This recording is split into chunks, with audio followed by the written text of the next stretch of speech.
যুবক হাসলেও মরে যাবে, কাঁদলেও মরে যাবে। সুখে যে আছে সেও মরে যাবে, দুঃখে যে আসে সেও মরে যাবে। বাসর রাতও শেষ হবে, ফাঁসির রাতও শেষ হবে, শপিংও শেষ হয়, জেলখানার আবার হসপিটালের সময়ও শেষ হয়, এখানের দুঃখেরও শেষ হয়, এখানে সুখেরও শেষ হয়। কিন্তু আখিরাতে খোদার কসম, আল্লাহ কোরআনে বলছে, বান্দা একবার হাসলে আর কোনোদিন কাঁদতে হবে না, একবার কাঁদলে আর কোনোদিন হাসতে হবে না। আফামা নাহনু বিমাইয়িতিন, কোরআনে আছে জান্নাতীরা জাহান্নামীকে বলবে, দেখে হে আল্লাহর বান্দা, তোমারও আর কোনোদিন মৃত্যু হবে না, আমারও আর কোনোদিন মৃত্যু হবে না, কাজেই আমি জান্নাতে, আমার সুখের আর শেষ নাই, তুমি জাহান্নামে, তোমারও আর দুঃখের শেষ নাই। দুনিয়াতে তো আমরা বলি এটা, যার দেখতাম না আপনি মাত বরি করেন, কতক্ষণ দেখতাম না, কতক্ষণ টাকার গরম, কতক্ষণ মুখের হাসি। এটা ঠিক আছে, দুনিয়ায় হইতে পারে, এই ছিল টাকার গরম, এখন পথের ফকির, এমন হইতে পারে না। আমি 10 বছর টানা এক উপজেলার সামনে দিয়া জুমার নামাজ পড়াইতে গেছি। এই উপজেলার মেইন যে জায়গাটা 0 পয়েন্ট, মানে উপজেলার মেইন যে জায়গাটা 4 রাস্তার মোড়, এর আশেপাশে প্রতিটা ভবন, বিল্ডিংয়ে, দালানে, ওয়ালে, ব্যানারে, ফেস্টুনে 10 বছর ধরে যার ছবি দেখছি, একটা কোনা বাকি ছিল না। রবিবারে ইলেকশন হইল, আগে শুক্রবারও দেখে গেছি, রবিবারে ভোট হইল, ওই যে 7 তারিখ, তো উনি হারিয়ে গেছে, স্বতন্ত্র প্রার্থী জিতছে। এখন রবিবারের পরে যে শুক্রবারটা, মানে আইলো না একটা শুক্রবার, আবার এই শুক্রবার দিন ওইখান দিয়ে যাইবার সময়, ওইটা উপজেলার মেন প্রফার, তো এনে তো একটু জ্যাম বাজে, কথা বুঝছেন কিনা। তা আমি চারদিকে তাকাইয়া দেখলাম, হায়, বাড়ি সালাম দিয়েও আর ওই হেবড়ার একটা পোস্টার, ব্যানার, একটা চিহ্ন পর্যন্ত আমার মনে বাড়ি সালাম দিয়া খুঁজা মুচ্ছাল, কিচ্ছু নেই। এখানে যে লোকটা ছিল গত 15 বছর, এই নাম নিশানা, এর নাম দুনিয়া। এর নাম কি? দুনিয়া। বন্ধু, কবর ভুলাই দেয় না, না না, দুনিয়াতে তো ভুলাই দিই, দুনিয়াই ভুলাই দিই। 7 দিনের ব্যবধান। একবারই কষ্ট করে বসেন, 1 ইঞ্চি জায়গা যদি 1 বিঘত জায়গা আপনি অপরের জন্য ছেড়ে দেন, বিশ্বাস করেন এটা কোরআন শরীফের আয়াত। আল্লাহ তাআলা বলছেন যে দ্বীনি মজলিসে তোমাকে যখন বলা হয় একটু জায়গা দাও, তো আল্লাহ সুপারিশ করছে যে তুমি জায়গা দিও, আমি তোমাকে জায়গা দেব। কোরআনের আয়াত, অনেক বড় নেকি। আপনি হয়তো একটু কষ্ট করে বসলেন চাপাইয়া, কিন্তু হতে পারে আপনি আরেকজনকে জায়গা দিলেন, অনেক বড় নেকি, অনেক।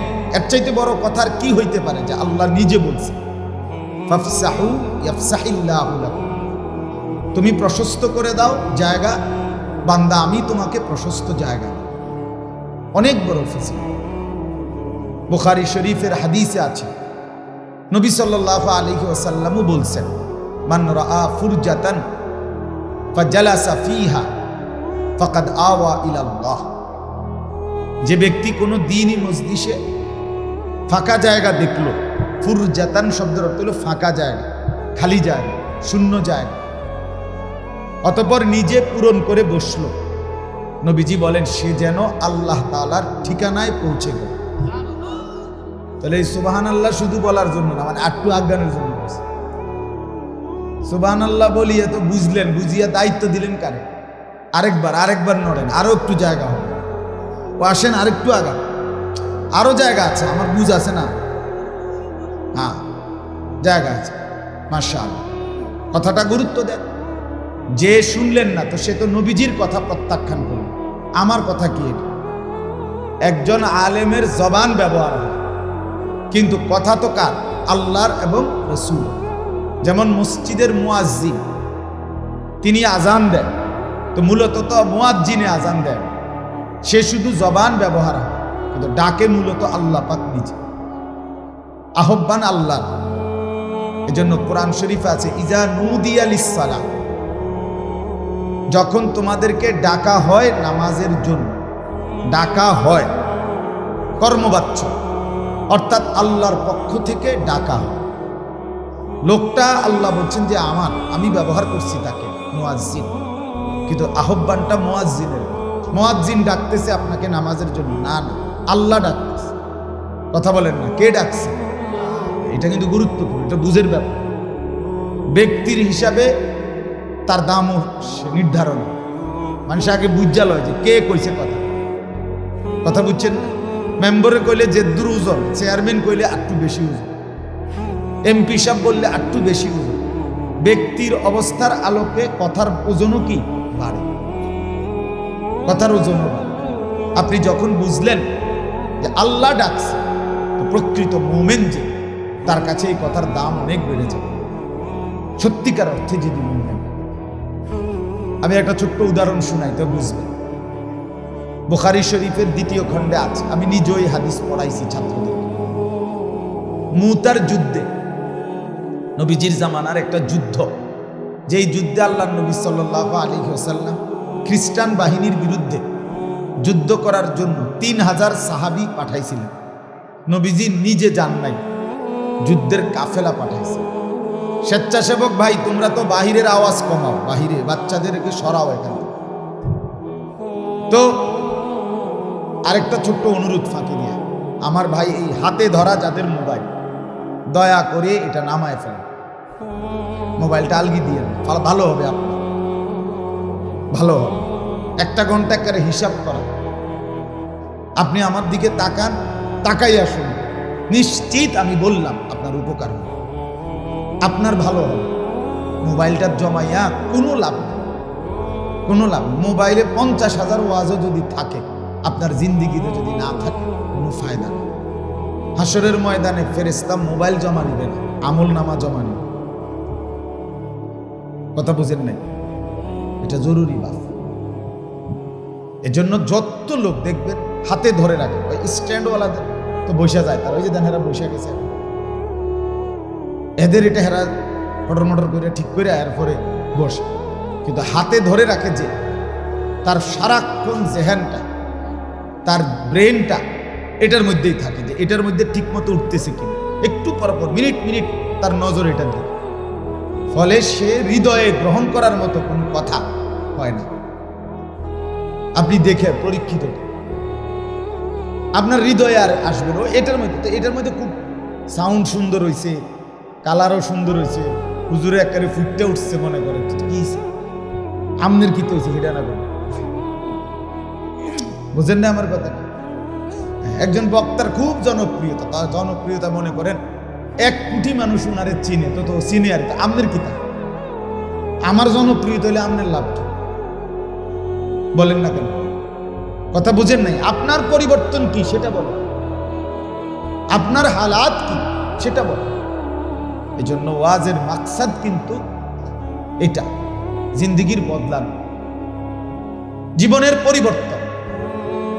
এজন্য যুবক ভাই, তোমাদের কাছে অনুরোধ করছি, আলাদা শুনতে হবে, আলাদা আলাদা যদি না শোনো, জীবনও বদলাইতে পারতাম। এক সময় না 8 জন 4 জন 5 জন মিল্লা বৈশা বুটো খাইবা, কথাও শুনবা, মাঝে মধ্যে ধাক্কাও দিবা, হাসি দিবা, নিজেরা হবে না বন্ধু, শুনতে পারবা ঠিক আছে, জিন্দিগি বদলাবে না, তোমার জীবন গড়বে না।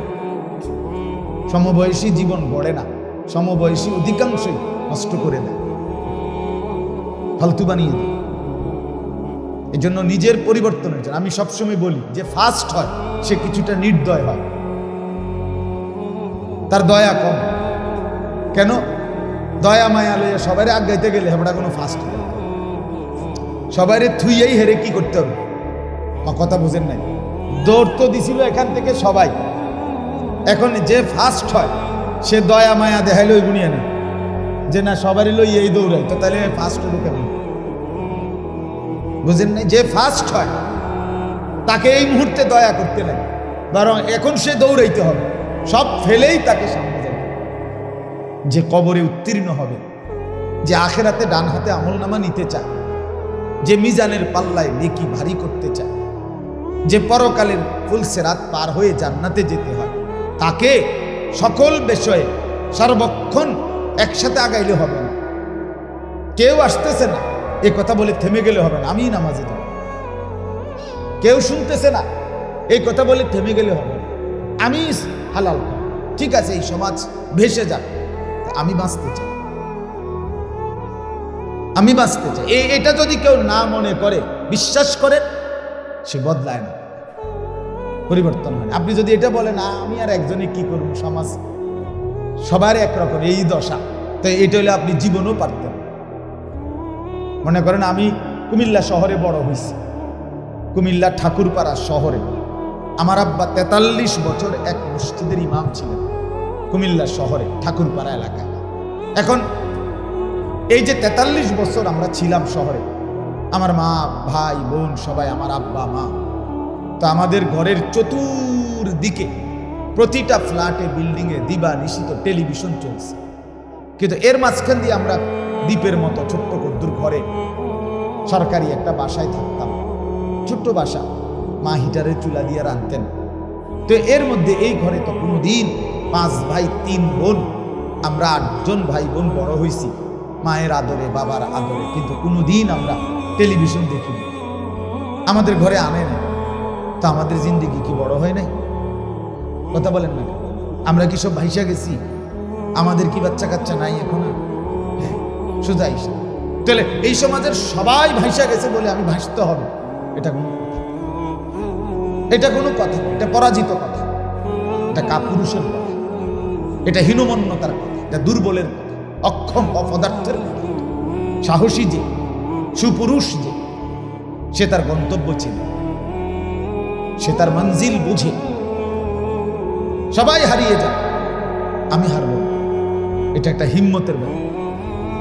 এটা যদি কারো দিলে আসে, ফাইজা আযামতা ফাতাওয়াক্কাল, নবীকে আল্লাহ বলছে, আপনি যখন কোনো বিষয়ে মজবুত সিদ্ধান্ত নিবেন, এবার শুরু করেন আল্লাহর উপরে ভরসা, দেখবেন মঞ্জিলে পৌঁছে। এটা আল্লাহ তাআলার কথা, এটা আল্লাহর কথা। ইস্তেকামাত, দৃঢ়তা, নিজের সিদ্ধান্তের অবিচলতা, এটা গুরুত্বপূর্ণ, গুরুত্বপূর্ণ। আমাকে বাঁচতেই হবে। একটা বাসের 50 জন যাত্রী ধরে নেন, একটা উদাহরণ, 49 জন যাত্রী, এই পরিমাণ অ্যাক্সিডেন্ট হয়েছে যে একটা 49 জন যাত্রী মরে গেছে জায়গা। একজন যাত্রী শুধু বুঝতে পারছে তার নিঃশ্বাস এখনো আছে, যদিও অ্যাক্সিডেন্ট করছে সে, কিন্তু সে বুঝতেছে আমি বাইর হইতে পারবো। সে কি বের হওয়ার চেষ্টা করবে না? কথা বলেন না কেন? সে কি এটাই বলবে যে না 49 জন যেখানে মরে গেছে, আমি আর একজন বাচ্চা পিতা করবো, আমি উঠতেই থাকবো? বলেন কোন বিবেকবান এরকম করবে এটা? সে তো এই 49 জনের লাশের ভিতর থেকেও বাঁচতে চেষ্টা করে। এই জন্য আগার চে বুত হায় জামাত কি আস্তিনু মে মুঝে হায় হুকমে খুদা লা ইলাহা ইল্লাল্লাহ। এটা ইব্রাহিম আলাইহিস সালামের কথা। আল্লামা ইকবাল উর্দুতে কবিতার আকারে, শেরের আকারে বলছে আর কি, কিন্তু বক্তব্যটা ইব্রাহিম আলাইহিস সালামের ছিল। ইব্রাহিম আলাইহিস সালাম বলছিলেন, হে আমার জনগোষ্ঠী, কওম, সম্প্রদায়, তোমরা যদি প্রত্যেকেই একটা একটা মূর্তি আনো, আইনা সবগুলো মূর্তি যদি এখানে স্তূপ দাও, স্তূপ বুঝেন তো, স্তূপ দাও, আর এটার উপরেও যদি আমারে দাঁড় করায় দাও, মূর্তির স্তূপের উপর, আমি ইব্রাহিম সেখানে দাঁড়িয়েও একা বলবো লা ইলাহা ইল্লাল্লাহ, আমি একাই বলবো। তার মানে আমি মূর্তি তোমরা সবাই পূজা করো, তাই বলে এর ভিতরে দিও আমি হাল ছাড়বো না, আমি আমার আল্লাহকে ডেকে, আমি একাই ঠিক আছে, অসুবিধা, আমি একাই। এজন্য কোরআনুল কারীমে আছে সমস্ত নবী রাসূলরা দিবানিশি মানুষদেরকে আল্লাহর পথে ডেকে শেষে এটা বলতে, ওমা আনা মিনাল মুশরিকিন, আমি মুশরিকদের অন্তর্ভুক্ত নই। আমি তোমাদের গ্রহণ করো আর না করো, আমি শিরিক করব, আমি আল্লাহর পথে থাকবই থাকবো, কেউ মানো কিংবা না, এটা একটা সিদ্ধান্ত। এই জন্য বলছি বাপ, অনেক ছেলে বসছে, যে কয়জনই দোস্ত আমার আলাদা শুরু, ডানে বামে তাকাইয়া আগায় তার, সমবয়সী বন্ধু হাসি দিয়া উড়াই দিবে, তোমার দুর্বল বানাই দিবে। তুমি পারতা না ভালো হইতে। নিজের ভালো বোঝা দরকার। কমপক্ষে নিজের ভালো যে বোঝে না সে প্রতিবন্ধী, সে পাগল, সে মানসিক ভারসাম্যহীন, সে মাতাল। যে নিজের ভালো যে বোঝে, নিজের ডান বাম, করণীয় বর্জনীয়, উচিত অনুচিত এটাই যে বোঝে, নিজে নিজে হাসতেছে, বন্ধুদের সাথে আড্ডা দিতেছে, খাইতেছে, মোবাইল টিপতেছে তো টিপতেছে, 6 ঘন্টা 9 ঘন্টা হয়ে গেছে, আড্ডাও শেষ হয় না, মোবাইল টিপাও শেষ হয় না, মুতে ধরছে, জায়গা দাঁড়াইয়া ফেসাব করে দিছে। কিসের পানি, কিসের ঢিলা কোনো, হ্যাঁ, যে কোনো মেয়ে যাইতেছে, কার মেয়ে কার আত্মীয়, কোনো কিছুর দরকার নাই, টিটকারি মারতেছে, হাসতেছে, দেখা মজা ফালতু কথা বলতেছে। মানে এক ধরনের চুল নিজেই বড় করে রাখছে, আবার নিজেই চুল ফিরাইতেছে, নিজেই আবার মোবাইল ছবি তুলে হাসে, কাইত হয়, ভূত হয়। এ তো সম্পূর্ণ পাগল, তার সিরা। হ্যাঁ হ্যাঁ, এটা প্রতিবন্ধিত। তোমার বিবেক, তুমি নাহলে প্রতিবন্ধী দেখো কি করে। যারা পাগল তারা করে কি, তুমি একদিন দেখো মিয়া। বাস্তবিক অর্থে যারা পাগল তারা এরকম কি করে তুমি দেখো। ওই দিন আমাদের কাবিলা শাহী ঈদগাহ ময়দানে আমাদের এই বুড়িচং উপজেলার বড় সম্মেলন করছি আমরা, আমাদের কুমিল্লা জেলা কওমি মাদ্রাসা সংগঠন। তো আমাদের এই সম্মেলন অনেক বড় সম্মেলন করছি আমরা। তো ওইখানে একটা লোক আমি দেখছি, এই সে মানসিক সমস্যা, বাস্তবিক অর্থে ওই চেয়ারে বসা ছিল। আমাদের মাহফিলের আয়োজনের প্যান্ডেলের পিছনে আমরা আমাদের ওই সার্বিক কার্যক্রম পরিচালনার জন্য আরেকটা ছোট রুম করছিলাম, জায়গা, মানে এটার মধ্যে থেকে আমরা কন্ট্রোল রুম আর কি মাহফিলের। ওইখানে ফুলাটা বসেছিল, 30 বছরের কম হবে না বয়স, 28-30, একটা চেয়ারে। ওই আয়োজক মাহফিলের আমি তো আমি দেখছি অনেকবার ছেলেটার দিকে তাকাই, হে কি করে, হে একবার দেখে হাসে, একবার এমন করে কি যেন বুঝায়, আবার এরকম হাত উঠায়, আবার নিজে নিজে দাঁড়ায়, আবার বসে, আবার সোফাটার একবার এই পাশে যায়, আবার একবার এই পাশে আসে। বুঝেই তো গেল সে অসুস্থ। ঠিক কিনা বলেন না কেন? তাহলে প্রতিবন্ধী এমন, মানসিক ভারসাম্যহীন লোক এমন হয়। বাপ, তুমি বিবেক খাটাইলে এটা বুঝতাম। কে তোমার এই বুদ্ধি দিল যে তোমার চুল বড় করো, আবার নিজের চুল নিজেই ফেরাও বারবার বারবার? এটা প্রতিবন্ধী না? তুমি এই কথাটা বুঝলে না, যেটা আমি তো বড় রাখলাম, তো আমি আবার পিছনে ফিরাবো কেন? তোমার এর দূর দিমাগও কাটলো না? এত বেকুব মানুষ হয় বেটা। হ্যাঁ, নিজের মুতের গন্ধ, নিজের প্যান্টে পেশাবের গন্ধ। যে কোনো পুরুষ প্রস্রাব করার পরে, একেবারে শক্ত সামর্থ্য পুরুষ সৃষ্টিগতভাবে পেশাব করার পরে একবারে পেশাব শেষ হয় না, এটা আপনি ডাক্তারকে জিজ্ঞাইলেও পারেন। পুরুষ মানেই তার প্রস্রাব 2-4 ফোঁটা 5 ফোঁটা আবার পড়বে, দেরি হবে। এই জন্যই টয়লেট পেপার, এই জন্যই একটু অপেক্ষা করতে হয়, এরপরে পানি ব্যবহার করতে, কারণ যেন ওই যে 3-4 ফোঁটা যেটা থেকে গেল, এটা টয়লেট পেপার শুষে নেয়, তাইলে সাফ হয়ে যায়। কিন্তু যেই অপদার্থ দিনের পর দিন পেশাব করে সেইটা টান দিয়ে হাঁটা শুরু করে, ওর বাকি ফোঁটাগুলো তো তার প্যান্টেই পড়ে। হাসো না ভাইয়া, হাসো না। হাসলেই তো বোঝা গেল তুমি অসুস্থ। তোমার লজ্জা শরম কম দেখেই তো হাসলে। তোমার দিমাগ কাজ করে না দেখেই তো হাসলে, নাহলে তো লজ্জিত হওয়া উচিত। আমার বিবেক জাগা উচিত যে হ্যাঁ ঠিকই তো।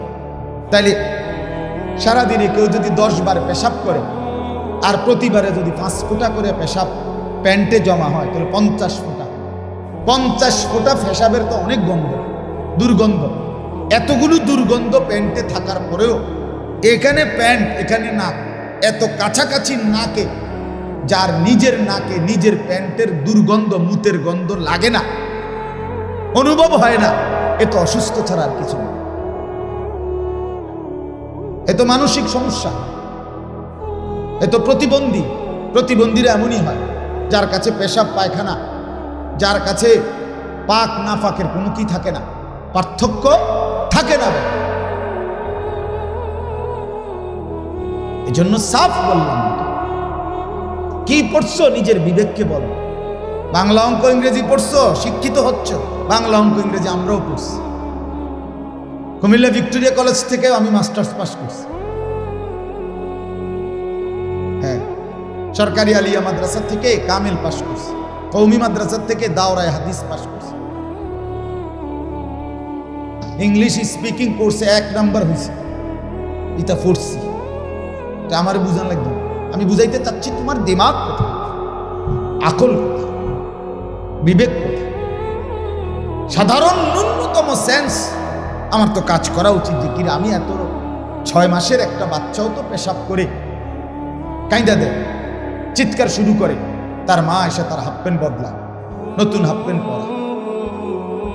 হ্যাঁ, পেশাবের দুর্গন্ধ থেকে বাঁচার জন্য, পেশাব থেকে বাঁচার জন্য কত অত্যাধুনিক প্যাম্পার্স এখন বাচ্চাদেরকে পড়ানো হয় না।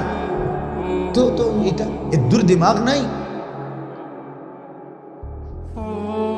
যে প্রস্রাব করে পানি নেয় না, তো সরাসরি কুত্তার স্বভাব, এ তো কুত্তার স্বভাব, এ তো হাইওয়ান জন্তু জানোয়ারের স্বভাব, এ তো সুস্থ কোনো মানুষের স্বভাব হইতে পারে না। এজন্য বললাম আমি, বিবেক দরকার, অনুভূতি দরকার, দিমাগ দরকার, দিমাগ দরকার। তো যাই হোক, আমার কথা থেকে চলে গেছে। মূল উদ্দেশ্য ছিল, একটা কথা বলতে চাইছিলাম যে ব্যক্তির ওজনের কারণে কথার ওজন বাড়ে। মনে আছে নি এই কথাটা? তো নবীজি সাল্লাল্লাহু আলাইহি সাল্লাম ওই যুদ্ধে, মুতার যুদ্ধে 3000 সাহাবী নিয়ে খ্রিস্টান বাহিনীর বিরুদ্ধে যুদ্ধের জন্য পাঠাইছেন। মুতা একটা জায়গার নাম, ওইখানে গিয়ে সাহাবায়ে কেরাম যুদ্ধ করছে। তো ওই যুদ্ধে নবীজি সাল্লাল্লাহু আলাইহি সাল্লাম তার পুরা 23 বছরের জীবনে এই একটাই যুদ্ধ, যে যুদ্ধে নবীজি সেনাপতি বানাইছিলেন 3 জন পরপর। স্বাভাবিকভাবে যুদ্ধের প্রধান সেনাপতি হয় 1 জন, কিন্তু ওই যুদ্ধে নবীজি সেনাপতি বানাইছেন 3 জন। বলছে প্রথম সেনাপতির নাম রাসূলুল্লাহ সাল্লাল্লাহু আলাইহি ওয়াসাল্লামের পালক পুত্র যায়েদ ইবনে হারেসা। বলছে সে যদি শহীদ হয় তাহলে দ্বিতীয় সেনাপতি হবে নবীজির চাচাতো ভাই জাফর ইবনে আবি তালেব, জাফর। যদি সে শহীদ হয় তাহলে তৃতীয় সেনাপতি হবে আব্দুল্লাহ ইবনে রাওয়াহা রাদিয়াল্লাহু তাআলা আনহু। যদি সে শাহাদাত বরণ করে, নবীজি বলছে চতুর্থ নাম্বার জন তোমরা তাৎক্ষণিক বানায় নিও। তাই 3000 সাহাবী বুঝে ফেলছে, সবাই বুঝছে মদিনার এই 3 জন আর ফিরবে না। কথা বুঝেন নাই? এই 3 জন আর ফিরবে না, কারণ নয়তো এই কথা তিনি বলতেন না। তো দ্বিতীয় জন, আমার বলার উদ্দেশ্য হলো, যুদ্ধের ময়দানে যাওয়ার পরে যুদ্ধে এই 3 জন সাহাবী সেনাপতি শাহাদাত বরণ করছে। এর মধ্যে মাঝখানের জন যিনি, জাফর ইবনে আবি তালেব, নবীজির আপন চাচাতো ভাই, মানে আলী রাদিয়াল্লাহু তাআলা আনহুর বড় ভাই। বুঝছেন নি কথা? হযরত আলী ওনার ভাই জাফর। তো ওনার শাহাদাত বরণের খবর ওই মুতার অঞ্চল থেকে মদিনায় আসছে, খবরটা আইছে। তো খবর শোনার পরে হযরত জাফর ইবনে আবি তালেবের বাড়িতে ওনার স্ত্রী আসমা বিনতে উমাইস, এই স্ত্রী এবং সন্তানরা কাঁদতেছে স্বামীর জন্য, বাবার জন্য। তো একজন সাহাবী আয়েশা নবীজির কাছে বলছে, বুখারী সানির হাদিসে, আয়েশা বলতেছে, ইয়া রাসূলুল্লাহ সাল্লাল্লাহু আলাইহি ওয়াসাল্লাম, আপনার সাহাবী জাফর ইন্তেকাল করছে মুতার যুদ্ধে, তার পরিবার ভীষণ কাঁদতেছে। আল্লাহ নবী সাল্লাল্লাহু আলাইহি ওয়াসাল্লাম বললেন, তুমি গিয়ে বলো কাঁদতে নিষেধ করো, বলো কাঁদতে মানা করো। উনি গিয়া বলছে, ওনারা কাঁদতেছে। উনি আবার আইছে, আইয়া বলছে, ইয়া রাসূলুল্লাহ, আমি বলছি কাঁদতে না, কিন্তু হরা তো কান্দে। আবার বলছে, আবার যাও। তা আবার গিয়া বলছে, নিষেধ করছে। ওনারা তারপরও কাঁদতেই আছে, কান্দা থামায় না। উনি আবার আসছে তৃতীয়বার, ওই সাহাবী আইসা বলতেছে, ইয়া রাসূলুল্লাহ, বলছি তো, কিন্তু কান্না তো থামাচ্ছে না, ওরা তো কেবল কাঁদতেই আছে। এই তখন নবী সাল্লাল্লাহু আলাইহি সাল্লামের স্ত্রী আম্মা জান আয়েশা রাদিয়াল্লাহু তাআলা আনহা, নবীজির বিবি, উনি পর্দার আড়াল থেকে ভিতর থেকে এটা খেয়াল করছে যে এবারে যাইয়ে 3 বার এই কথাটা কইছে। বুঝছেন না কথাটা কি বলছে? যে বলছি কান্না কি করে না।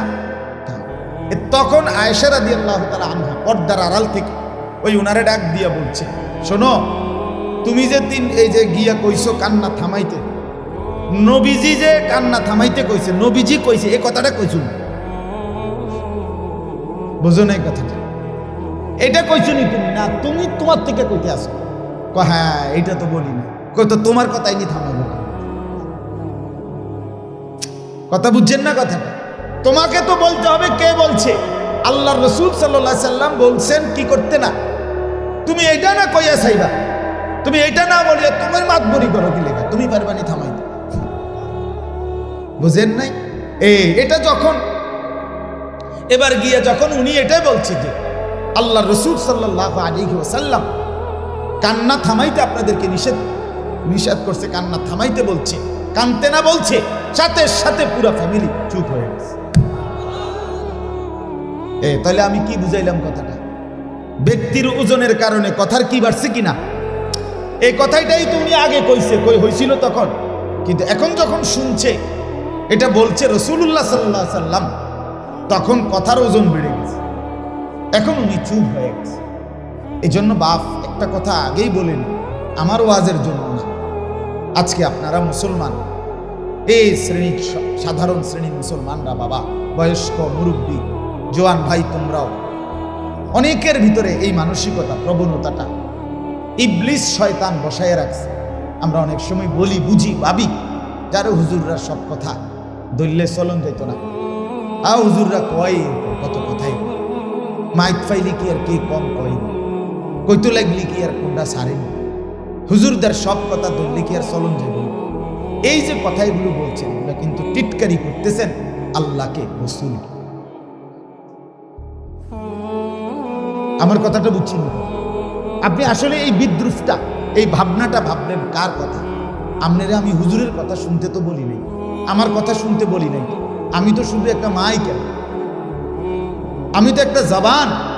আজকে এটা দিয়ে কথা আপনাদের কাছে পৌঁছতেছে, যে হরণ এগুলো মাউথ, তো এটাই কথা, মাইকই তো কথা কয় না, না আমি কথা, মাইক নিয়ে কথা কইতেছি, আমি বলতেছি ঠিক, আবার আমি বলতেছি না, কথা তো আমার না, আমার ব্যক্তিগত কথা আপনাকে তো শুনতে বলি নাই, আপনাকে তো বলছি জবানে না আমার, কিন্তু কথা কার? আল্লাহ, রাসূলুল্লাহ সাল্লাল্লাহু আলাইহি ওয়াসাল্লাম। তাহলে আপনি কাকে বিদ্রুপ, আপনি কাকে টিটকারি করলেন? আল্লাহ রাসূলের কথা বিদ্রুপ করলে দিল থেকে তার ঈমান থাকে, সে কুফরি করে।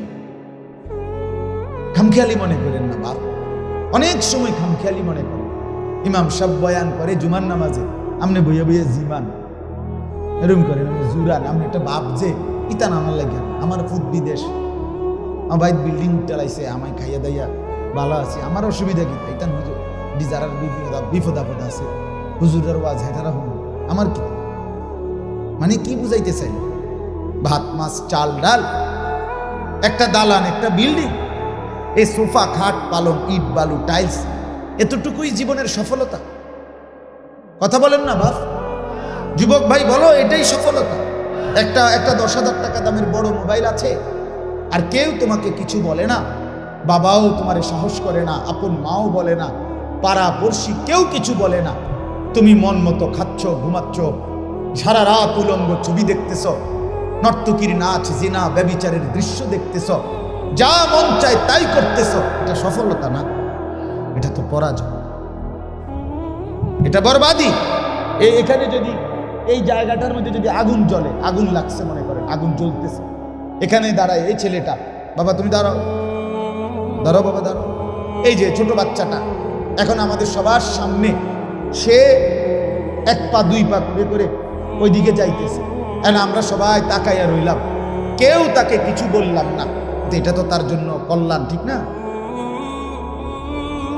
তার বাবাও দেখতেছে, তার মাও দেখতেছে, তার দেশের তার মুরব্বীরা, সমাজের সর্দার মাতব্বররা, এতটি মানুষ মিললে আমরা চাইয়া রইলাম, পোলাটা ওইদিকে যাইতেছে 1 কদম 2 কদম করে, আমরা সবাই তো কেউ কিছু না বলা এটা তার জন্য অনেক সুখের বিষয় না?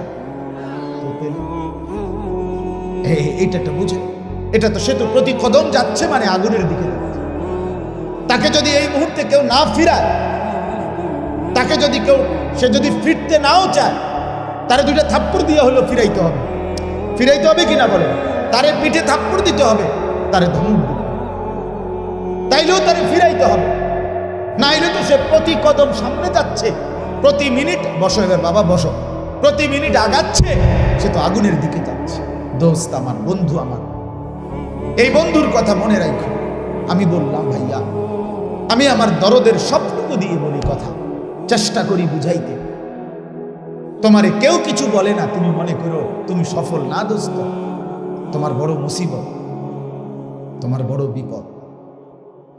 যখন দেখো কেউ কিছু বলে না তোমারে, আহা মা বাপ, তোমার এই বিকৃত চুল, তোমার এই অসভ্য জিন্দেগি, তোমার কথাবার্তার এই গাঁটতারামি, তোমার এই নোংরামির কারণে মা তোমারে আতঙ্কিত, বাপ তোমার আতঙ্কিত, তোমারে বলতে সাহস পায় না। মনে রাখো, তুমি প্রতি কদম উলঙ্গ ছবি দেখছ, নাচ গান জিনা ব্যভিচার, এক ওয়াক্ত নামাজের সেজদা তোমার কপালে নাই। খোদার কসম, তুমি প্রতি কদম সামনে বাড়ছ, প্রতি মিনিট তুমি জাহান্নামের দিকেই যাচ্ছ। তুমি চালাক না, তুমি বেউকুফ, তুমি বুদ্ধিমান না, তুমি বুদ্ধিমান। কেউ আগলায়া না রাখলে জীবনে কোনোদিন সফল হয় না। কেউ না, কেউ না, লাগাম ছাড়া কেউ কোনোদিন জীবনে সফল হয়। দুনিয়ার লাইনে হোক, দুনিয়ার একজন সিএনজি ড্রাইভার যে গাড়ি চালায়, তাকে জিজ্ঞাসা করেন, সে যখন প্রথম যেই ওস্তাদের কাছে গাড়ি চালানি শিখছে, সে তার বহু থাপ্পড় চটকনা কি করছে, খাইছে। আপনি জিগা যে সেলুনের দোকানে চুল কাটে নাফিত, তারে জিগা। আমার এক নাফিত একদিন কইছে, হুজুর আমি যার কাছ থেকে কি শিখছি, চুল কাটার কাজ শিখছি, উনি আমারে বহুদিন খুর দিয়া আমার আঙ্গুলের মধ্যে ফোঁস দিয়া লাগছে। ভুল করছি, আরে যখনই ভুল করছি আমি অনেকবার ব্যান্ডেজ করতে হয়েছে, এরপরে শিখছি। কথা বুঝছেন কিনা? খামখেয়ালি মিয়া, আজকে মা বাপ আপনারা হাল ছেড়ে দিচ্ছেন। আপনাদের ছেলেদের পতন, ধ্বংস, বরবাদি নিজ চোখে আপনারা হাসতে হাসতে দেখতেছেন। আপনাদের ছেলের চুলের সাথে নিজের বাবার, বংশের, দাদার, ঐতিহ্যের, পূর্বপুরুষের, আল্লাহর রসুলের, কোরআনের, হাদিসের কিচ্ছুর সাথে কোনো মিল নেই। সবাই তাকায় তাকায় দেখতেছে পতন। নদীটা ভেঙে যাচ্ছে, রাস্তাটা ভেঙে যাচ্ছে, ভবনটা ধসে পড়ছে, সবাই তাকায় হাসতেছে আর ভিডিও করতেছে। বাহ, এই অসভ্যতা কোথায় গিয়ে থামবে? এই নোংরামি কোথায় গিয়ে থামবে? আমি নিজে দেখছি একদিন গৌরীপুর স্টেশনে একটা পুরাতন বাস আগুন লাগিয়ে দিয়েছে। আগুন লাগছে, আগুনে জ্বলতেছে বাস। বিশ্বাস করে না হইলেও 200-400 মানুষ চারদিকে দাঁড়ায়, প্রত্যেকের মোবাইল ছবি তুলতেছে, লাইভ করতেছে। বাসটা পুড়ে যাচ্ছে। কিছুদিন আগে আপনার আরিচা ফেরিঘাটে ফেরি ডুবে গেছে, 9টা গাড়ি সহ ফেরি ডুবে গেছে। আমি নিজে এই খবরটা দেখছি। পরের 2 দিনের মাথায় একটা ট্রাকের ড্রাইভার, যেটা যার ট্রাকটাও ডুবে গেছে ভিতরে নদীতে, সে কাঁদতেছে আর বলতেছে, কয় আজকে 2 দিন এনে দাঁড়ায় রইলাম, সমস্ত মানুষ আইসা শুধু ছবি তুলতে ব্যস্ত, কিন্তু আমার ট্রাকটা কিভাবে উঠাবো, আমি গরিবের সম্পদ, এটা নিয়ে কারো কোনো কথা নাই ভাবো, সবাই ছবি তুলতেছে। সে আফসোস করতেছে। আজ আমাদের হালাত, আমাদের ছেলে মেয়েদের দিকে তাকায় দেখেন কি করছে সারাদিন। যেটা পায়, কুত্তা, বিলাই, শূকর, মানুষ, গরু, ছাগল, হাঁস, মুরগি, জওয়ান, বুড়ো, নারী, পুরুষ, বেড়া, বেড়ি, সাদা, কালো, যা পাচ্ছে কাজ একটাই কাজ, মোবাইলে শুধু ছবি তুলতেছে। এই লক্ষ লক্ষ কোটি কোটি ছবির শেষ গন্তব্য কোথায়? এগুলো কোথায় যাবে ভাইয়া? কে দেখবে এগুলোর পরিণতি? এর দ্বারা দেশ গড়বে না পৃথিবী গড়বে না আখিরাত গড়বে? কথা বলেন না কেন? এই কোটি কোটি ছবির দ্বারা কি বাংলাদেশ গড়ে উঠবে না? বাংলাদেশ সমৃদ্ধ হবে না? তো কি নাকি দেশ গড়বে না আখিরাত? কোনোটাই নয়। চাচাজান বলছেন কোনোটাই নয়। এই জন্য আমি অনুরোধ করছি, আমরা ভাবতে শিখি। আমি ভাবনার ফেরিওয়ালা, আমি জাগাইতে চাই, স্বপ্ন দেখাইতে চাই, পরিবর্তন চাই। ফেরিওয়ালার একটা নিয়ম, আমি প্রতিদিন বলি আমি ফেরিওয়ালা। ফেরিওয়ালার নিয়ম, ফেরিওয়ালা জানে যতবার বলে অতবার কোনো কাস্টমার আইবে না। কথা বুঝেন নাকি? একটা ফেরিওয়ালা যে মনে করেন সে বালতি বেচতেছে, ওই যে প্লাস্টিকের বালতি বুলতি, তো হ্যাঁ, তো বালতি বালতি এ কথা বললেই কি কাস্টমার? সে জানে হয়তো 30 বার বলার পরে, 50 বার বলার পরে, 2 ঘন্টা বলার পরে হয়তো একজন কাস্টমার আসতে পারে, কিন্তু সে বলা বন্ধ করে না। ঠিক কিনা বলেন? এটাকে বলে ফেরিওয়ালা। ফেরিওয়ালা বন্ধ করে না তার কথা, সে বলতেই থাকে। আমরা উলামায়ে কেরাম ফেরিওয়ালা, আমরা বলতেই আছি, বলেই যাব। কেউ না শুনুক, কোনো অসুবিধা নেই। শেষ পর্যন্ত হাসরের ময়দান আমিও ভিন্ন, তোমরাও ভিন্ন। আমার হিসাব আমাকেই দিতে হবে, তোমার হিসাব তোমাকে। আলাদা আলাদা। এখানে সবাই কেউ কারো কাছে ঠেকা না, কিন্তু আমরা সবাই আল্লাহর কাছে ঠেকা। আজকে আপনি আমারে পাশ কাটাইয়া যাইতে পারবেন, আমি আপনারে পাশ কাটাইয়া যাইতে পারবো, কিন্তু আখিরাত, কবর, মৃত্যু, কথা বলেন না কেন? হাসলেও মরে যাবেন যুবক, হাসলেও মরে যাবে, কাঁদলেও মরে যাবে। সুখে যে আছে সেও মরে যাবে, দুঃখে যে আসে সেও মরে যাবে। বাসর রাতও শেষ হবে, ফাঁসির রাতও শেষ হবে, শপিংও শেষ হয়, জেলখানার আবার হসপিটালের সময়ও শেষ হয়। এখানের দুঃখেরও শেষ হয়, এখানে সুখেরও শেষ হয়। কিন্তু আখিরাতে খোদার কসম, আল্লাহ কোরআনে বলছে, বান্দা একবার হাসলে আর কোনোদিন কাঁদতে হবে না, একবার কাঁদলে আর কোনোদিন হাসতে পারবে না। আফামা নাহনু বিমাইয়িতিন, কোরআনে আছে, জান্নাতীরা জাহান্নামীকে বলবে, দেখে হে আল্লাহর বান্দা, তোমারও আর কোনোদিন মৃত্যু হবে না, আমারও আর কোনোদিন মৃত্যু হবে না, কাজেই আমি জান্নাতে, আমার সুখের আর শেষ নাই, তুমি জাহান্নামে, তোমারও আর দুঃখের শেষ নাই। দুনিয়াতে তো আমরা বলি এটা, যার দেখতাম না আপনি মাতবরি করেন, কতক্ষণ দেখতাম না, কতক্ষণ টাকার গরম, কতক্ষণ মুখের হাসি। এটা ঠিক আছে, দুনিয়ায় হইতে পারে। এই ছিল টাকার গরম, এখন পথের ফকির, এমন হইতে পারে না? আমি 10 বছর টানা এক উপজেলার সামনে দিয়া জুমার নামাজ পড়াইতে গেছি।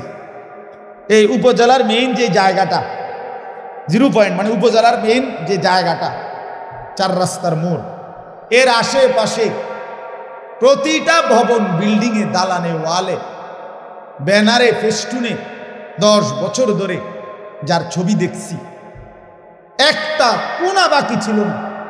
রবিবারে ইলেকশন হইল, আগে শুক্রবারেও দেখে গেছি, রবিবারে ভোট হইল, ওই যে 7 তারিখ, তো উনি হারিয়ে গেছে, স্বতন্ত্র প্রার্থী জিতছে। এখন রবিবারের পরে যে শুক্রবারটা, মানে আইলো না একটা শুক্রবার, আবার এই শুক্রবার দিন ওইখান দিয়ে যাইবার সময়, ওইটা উপজেলার মেন প্রফার, তো এনে তো একটু জ্যাম বাজে, কথা বুঝছেন কিনা? তা আমি চারদিকে তাকাইয়া দেখলাম, হায়, বাড়ি সালাম দিয়েও আর ওই হেবডার একটা পোস্টার, ব্যানার, একটা চিহ্ন পর্যন্ত আমার মনে বাড়ি সালাম দিয়া খুঁজা মুচ্ছালাস, কিচ্ছু নেই। এখানে যে লোকটা ছিল গত 15 বছর, এই নাম নিশানা পাবে, এর নাম দুনিয়া। এর নাম কি? দুনিয়া। বন্ধু, কবর ভুলাই দেয় না, না না, দুনিয়াতে তো ভুলাই দিল, দুনিয়াই ভুলাই দিল। 7 দিনের ব্যবধান। আপনাদের এই মাহফিলের ডেট এই নির্বাচনের আগের দিন ছিল। আমি জাহাঙ্গীর ভাইকে, উনি আমার কাছে মহব্বত করে গেছিলেন, ওই সময় ডেটটা দিছিলাম, ওর পরে আবার নাড়তে হয়েছে। আজকের একটা মাহফিল আমার মাগরিব বাদ বয়ান আরেক জায়গার থেকে ব্যাটারে কইয়া ওই ব্যাটারে আবার মার্চ মাসে আরেকটা ডেট দিছে দিয়া এবার